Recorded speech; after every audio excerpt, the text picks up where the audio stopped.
One day, without any warning at all, you look around and realize that the world has quietly stopped expecting anything from you. Not your family, not your friends, not even you. And the terrifying part is, you started letting that happen years ago. One small surrender at a time, each one so tiny it didn't even feel like a choice. My name is Danny. I'm 81 years old, and I've lived long enough now to watch two very different kinds of people move through their 70s and 80s. I watched my neighbor Harold grow smaller every year, not in height, but in spirit. He stopped going to his Tuesday card games. He stopped calling his son. He ate alone at a folding table in front of the television, and the curtains in his living room were always pulled shut. I watched that happen slowly, so slowly, that nobody noticed until it was very hard to undo. And then I watched a woman named Ruth. She was 83 when I met her, walk into a farmer's market alone on a Saturday morning, argue cheerfully with a vendor about the price of peaches, and laugh so hard at herself that a stranger nearby started laughing too. Most of the difference between Harold and Ruth does not begin with money or genetics or luck. It begins with something much smaller, what each of them quietly chose to keep doing, even when life made it easier to stop. Today I want to share 6 things. 6 things that people aged 75 to 85 who are truly thriving, physically, mentally, emotionally, are still doing. Researchers who study what they call superagers have noticed these same patterns. And what strikes me most is that none of these 6 things are dramatic. None of them require a gym membership or a life coach. They are ordinary, quiet, daily choices.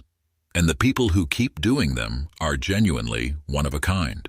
Here is what makes the dangerous habits so hard to see coming. They don't arrive like a storm. They arrive like a slow leak.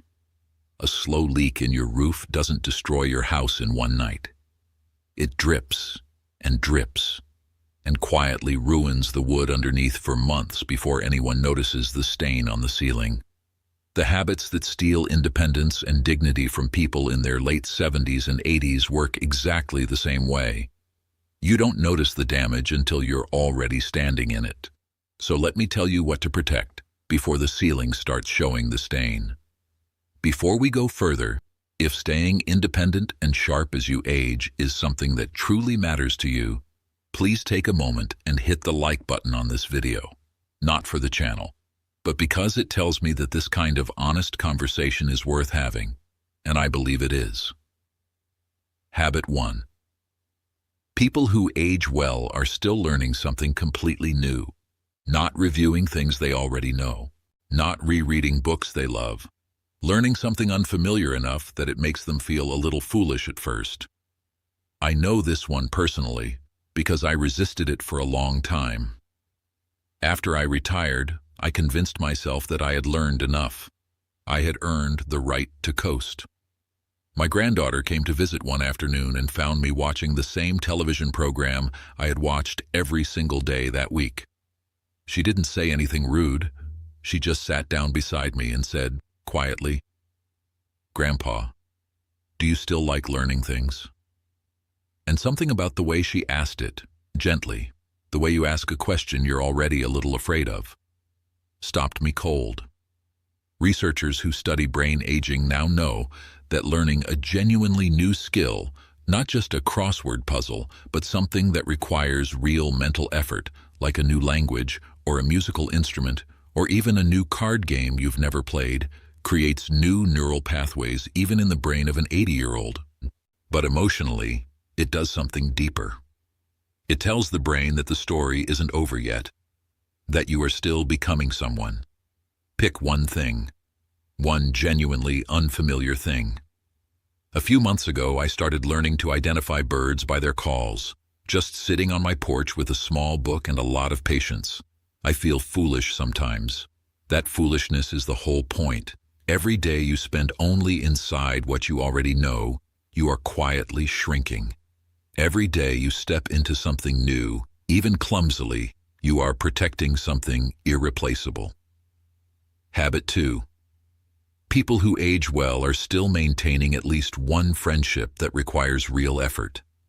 Not a friendship that happens automatically, a neighbor you wave to, a family member you see at holidays, a friendship where you actually have to reach out, show up, or hold someone's attention, the kind that could easily slip away if neither of you tried. I had a friend named Walter. We had been close since our 50s, but when he moved to be closer to his daughter 3 states away, I told myself we'd stay in touch. That was 7 years ago. For 6 of those years, I barely called. And when I finally did, he answered on the second ring with so much warmth in his voice that I felt ashamed of myself.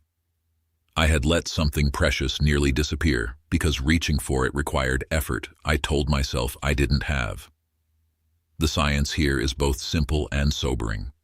Loneliness, real, sustained loneliness, has been found to affect the aging body and brain in ways comparable to smoking.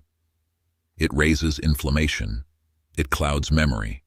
It shortens life in measurable ways.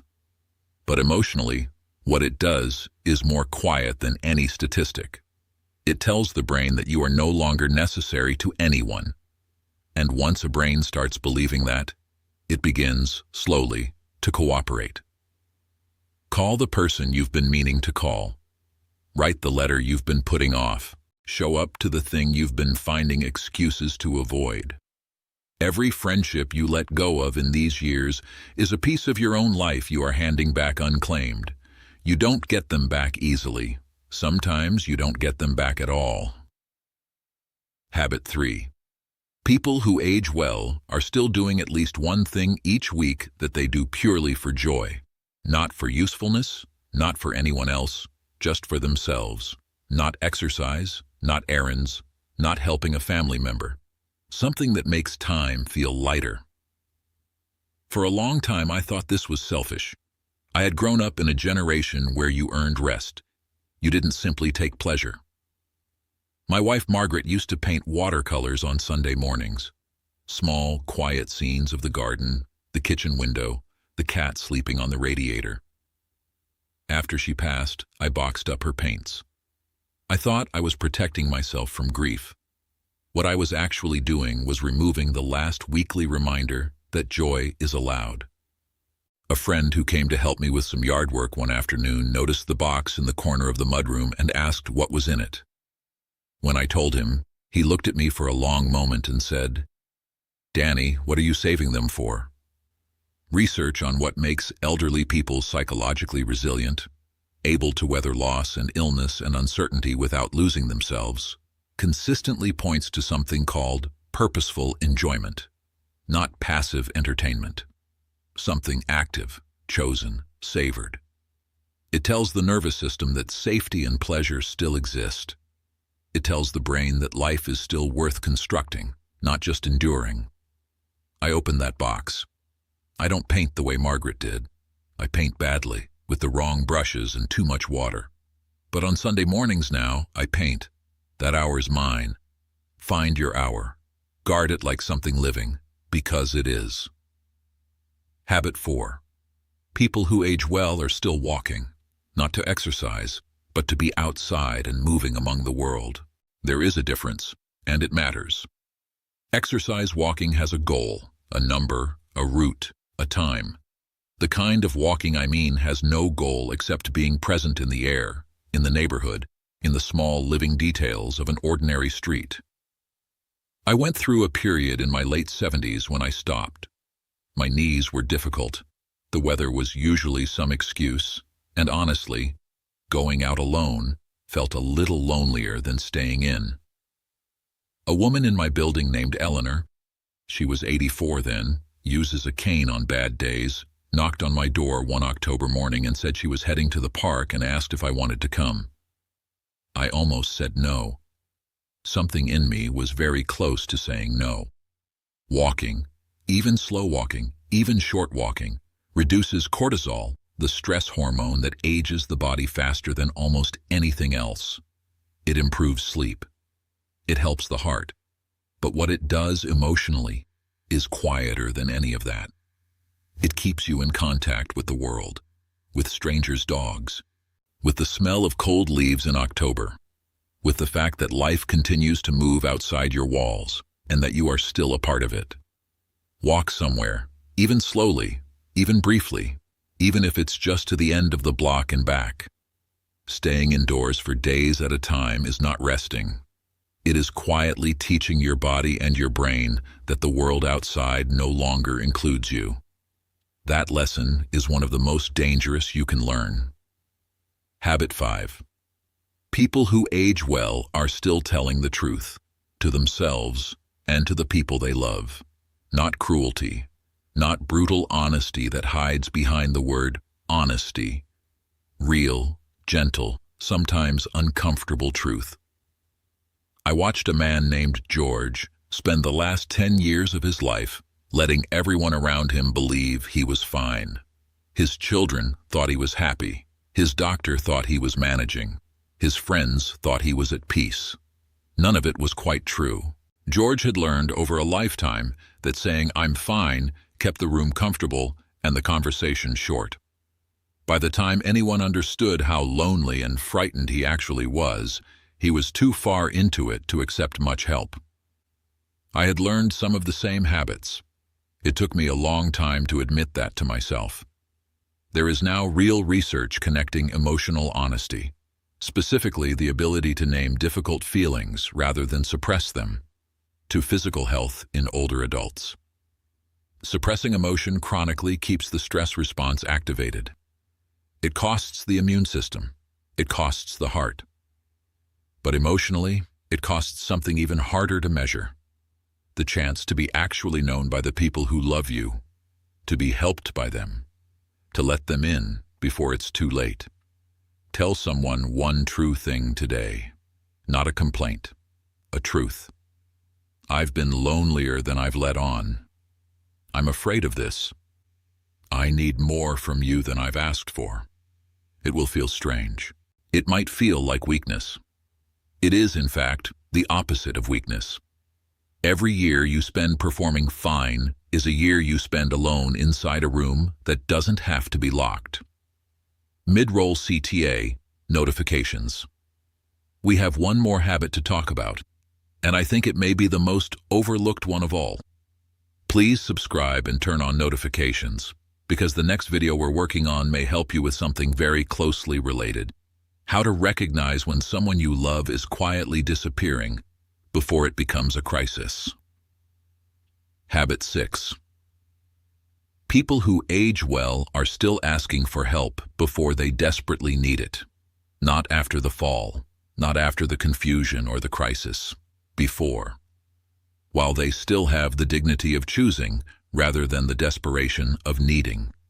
This one is the hardest for people of our generation. We were raised to handle things, to manage, to not be a burden. I know that word, burden, because I carried it around for years like a stone in my pocket. My daughter offered to drive me to my medical appointments when my eyes began to trouble me on the freeway at night. I told her I was fine.